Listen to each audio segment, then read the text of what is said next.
me, Brian Vaughn. Welcome back to my YouTube channel, BriCLOGGER, and we have a special treat for you today.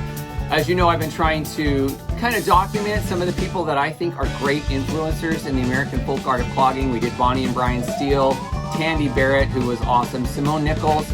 Coming up soon is Burton Edwards, Greg Tucker. We got a lot of fun things going on. But today, you guys, is a bringer of joy, somebody who I have never heard anybody say anything negative about, a man that we always looked up to. He's the original Crazy Legs of Clogging. Ladies and gentlemen, Dennis Cobia. Woo! Hi, Dennis. Hello, Brian. How are you doing? Boy, you know how to lay it on. I'm a showman, right? I'm a showman for sure. Yeah, I'm doing great, thanks. Great. You look great, Dennis. And I talked to Cheryl, Julie, and Mom today, and I told them I was talking to you, and they were all like, Dennis, because it's been so long, right? I've always been very fond of your family, and of course you know, back in the day, I was trying to think, I took you with me on some workshops. Yes. We did something, but I can't remember. We went Wendover. Well, let's do this. I always, there's two questions I want to ask you to start off with. One of them is, how many years have you been clogging and involved in clogging? Well, I actually was self-taught. I self-taught myself how to clog because I was watching television one day in 1950.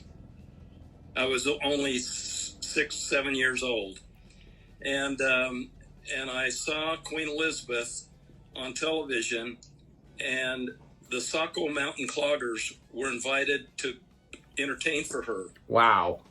And the minute that I saw them, I got up in the living room.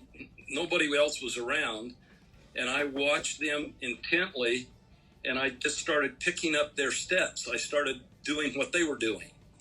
And I guess it was in my blood. You know, I was born in Pocatello, Idaho, but both my parents were from the South. Okay.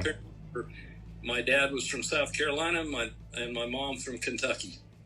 So I guess I had it in my blood. I don't know. Yeah. Because it just caught my interest. I didn't have a lot of experience because I just was learning how to do the basic steps and just kind of throwing my own thing together. And then when I got off my mission, I went to BYU, and I was walking through the ballroom one day, and I heard the music, and I heard the sounds, and I'm going, holy cow, what? I can do that. And I went over and I said, what are you guys doing? And they said, we're clogging, we're learning how to clog. And I go, well, I can do that. Really? So they put the music on, and I just kind of did my thing, and they were blown away, asked me if I would come down to the Richardson building in BYU, and they introduced me to Mary B. Jensen, who was the director of the folk dancers, and they said that they told her that you needed to watch this guy clog. And so I ended up being on the folk dancer, being a principal clogger there, and then went on tour with the dancers, with the folk dancers, and just, you know, fell in love with everything about clogging. And Me too. And so when I graduated from college in 1969, I just had to find out more about it. And I got a job teaching 6th grade right away in mid-year, January. Okay. And I decided that I was going to teach my 6th grade students how to clog. I love it. And so I started teaching them how to clog, and I formed the first clogging team there at that school, and then immediately went back east and met a lot of people back there through competitions, and just got friends, and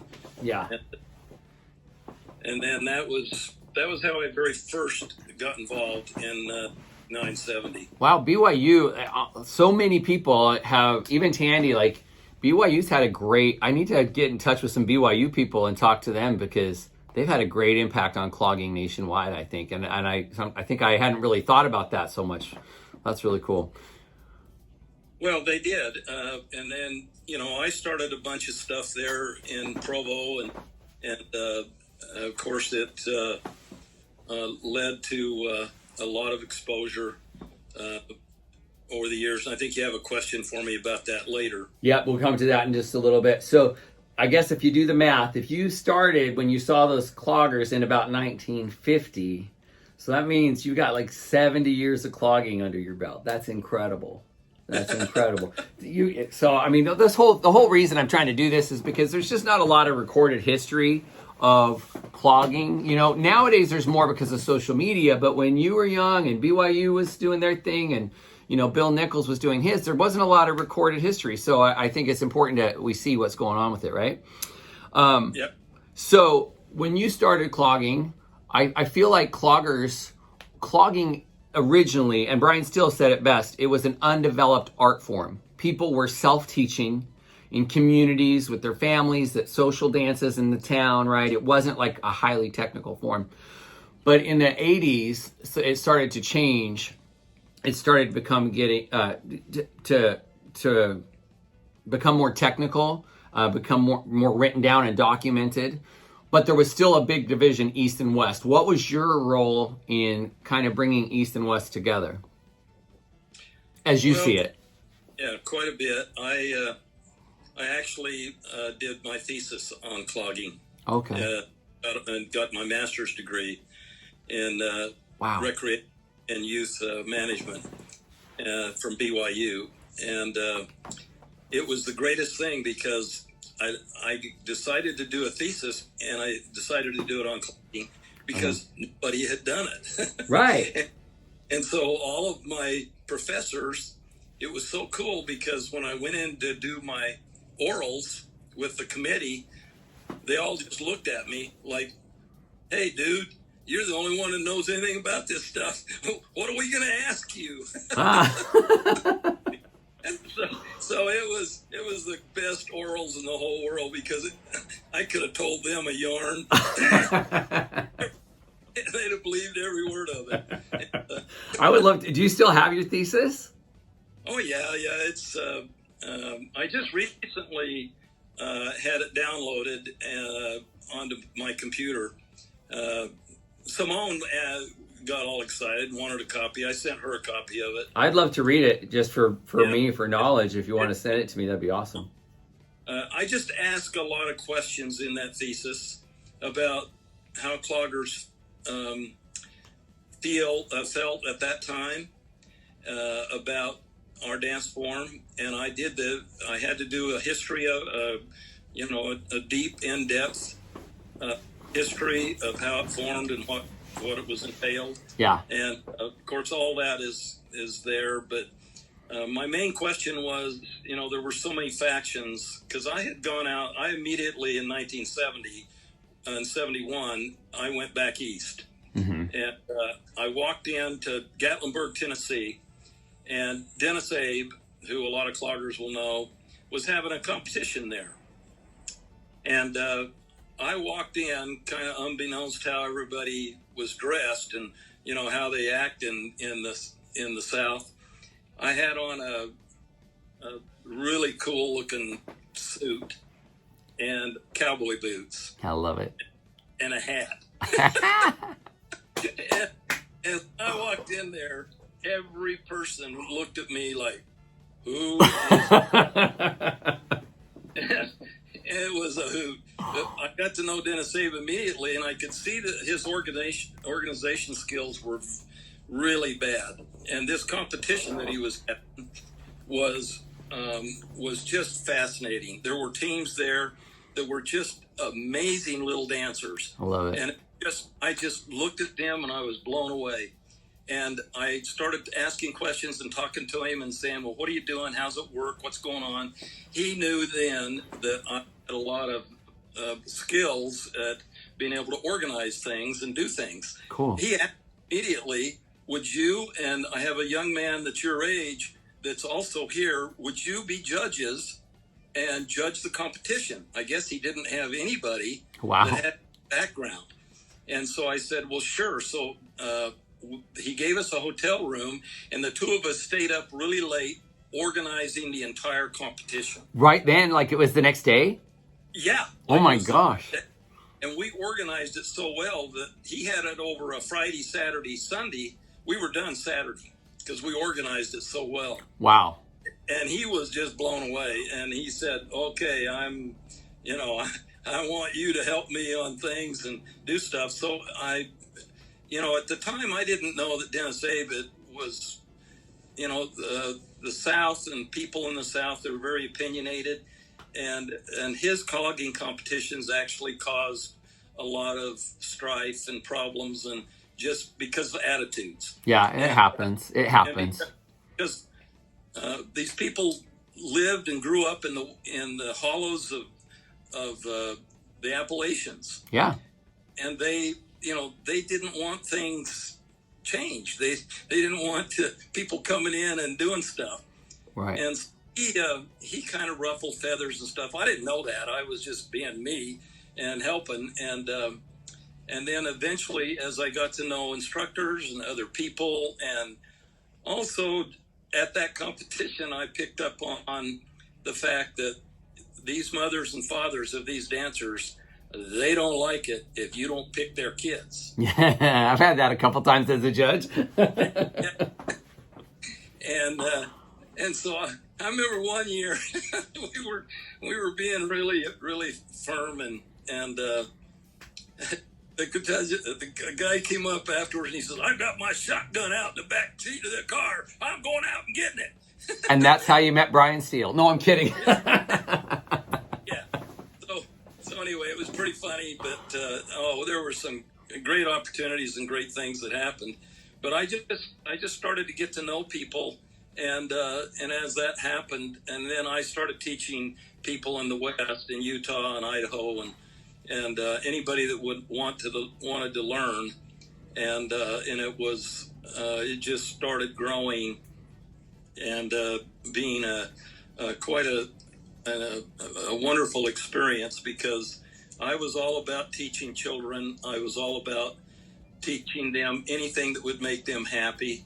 And that of the thousands and thousands of cloggers that I've been in touch with and danced with and taught, anytime those children or young people were involved with clogging, they never got in trouble.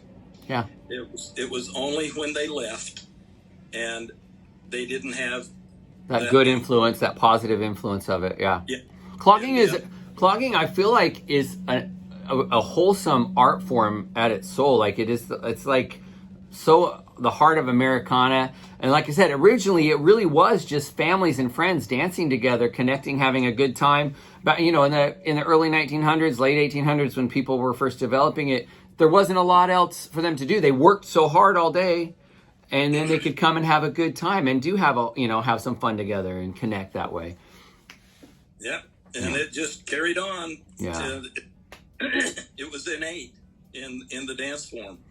The only issue that kept coming up is that people just, I don't know, I tried to knock it down, but if a person had a dance studio, they were just like, don't you dare, try to take my kids, or don't you dare do anything to, or I don't like that teacher, or I don't like that group, or I'm not going to support that.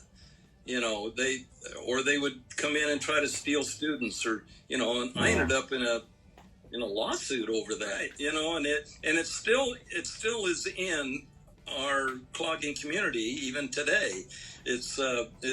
We're trying to get that attitude of not working with other people, or not working, or being afraid of something. Because I've had that situation now with the Clog America group that we internationally tour with, and it's over the years we had problems with kids that wanted to come and audition, but their dance instructors just wouldn't support it. Right. And see, the thing about that stuff is, I always look at that as like an opportunity. My job is not for my students win, great. My job is to make them more well-rounded people, to give them a more rich life experience, confidence, communication skills. And if they get that by doing things with other people, we're all better off, right? That's how I've always looked at it, right? Yeah. Common sense. And Yeah. it's what teachers, because I was a teacher and a principal and of schools and stuff, that was the whole attitude. Yeah. We don't care, who gets the credit. Yeah. It's what happens in the life of the child and of the student, and how it affects them, and how it helps them grow and be better. I'll never forget students telling me when I first started, Mr. Cobia, if I had not come into and met you and been involved with this program that you do, I would be in jail. Wow. And he was always in trouble, but I got him into the dance program and got him in doing things, and man, it just changed his life. And I think you could go back and I could find lots of experiences like that. Yeah. For me, my life was, I had no self-esteem. I could not stand up, and I hated people to look at me. But clogging totally changed my life, and it brings me joy. And I think people that love it stick with it. Obviously, you love it. You still do it, right? Oh yeah. Although this coming summer, our 30th anniversary of Clog America and touring, we're retiring. That's big news from Dennis Cobia. Make sure you subscribe to the channel BriCLOGGER for more great clogging content, and check out part 2 of my interview with clogging legend Dennis Cobia.